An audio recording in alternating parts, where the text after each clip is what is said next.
L'UCL a la chance aujourd'hui de lancer une co-spin-off avec l'Université de Wageningen, une société qui s'appelle Amansia Biotech et qui émane en fait de travaux de recherche de notre laboratoire qui date depuis plus de 10 ans. On a découvert une bactérie qui s'appelle Akkermansia mucinifila et cette bactérie, on a découvert qu'elle était moins présente dans l'intestin des sujets obèses diabétiques de type 2 et ensuite on a pu la cultiver, l'administrer à des animaux de laboratoire et démontrer qu'elle permettait de ralentir le gain de poids corporel d'une part mais aussi de diminuer les risques de développement du diabète de type 2 et de maladies cardiovasculaires. Alors c'est un travail de longue haleine, c'est un travail passionnant, c'est un travail qui a demandé énormément d'années, énormément de sacrifices aussi, mais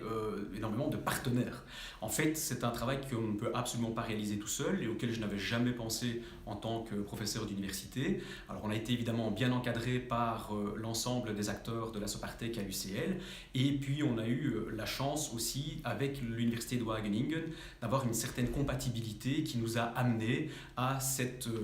émulation et se dire on va y arriver, on peut développer quelque chose. Alors pour ma part, en tant que scientifique, je dirais que le travail s'arrête quelque part ici. Je vais suivre l'évolution de cette spin-off et finalement de ce que deviendra Akkermansia. Ça n'empêche que, évidemment, c'est un peu comme si on laissait partir ou grandir un enfant qui va se développer tout seul. Alors le sentiment de fierté, pas spécialement. C'est plutôt le sentiment que quelque part, on a la possibilité au sein de nos recherches en tant que chercheur fondamentaliste, de peut-être voir une application ou le tunnel,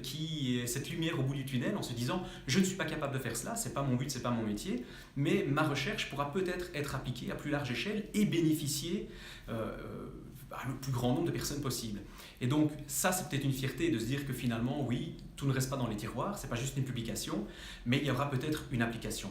Et je pourrais dire que c'est aussi un travail d'une équipe,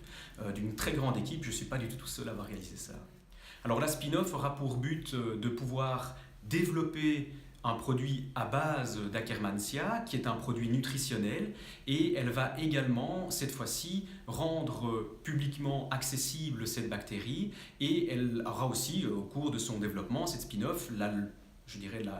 capacité de tester à plus large échelle les effets potentiellement intéressants et bénéfiques sur la santé de cette bactérie. Alors de toute évidence, les recherches vont continuer à l'UCL, à la fois sur Akkermansia, mais aussi d'autres potentielles pistes, toujours en relation avec le microbiote intestinal. Et donc la spin-off reste en association très étroite avec notre laboratoire, puisque certaines des recherches et de notre, capacité, de notre connaissance, va aussi être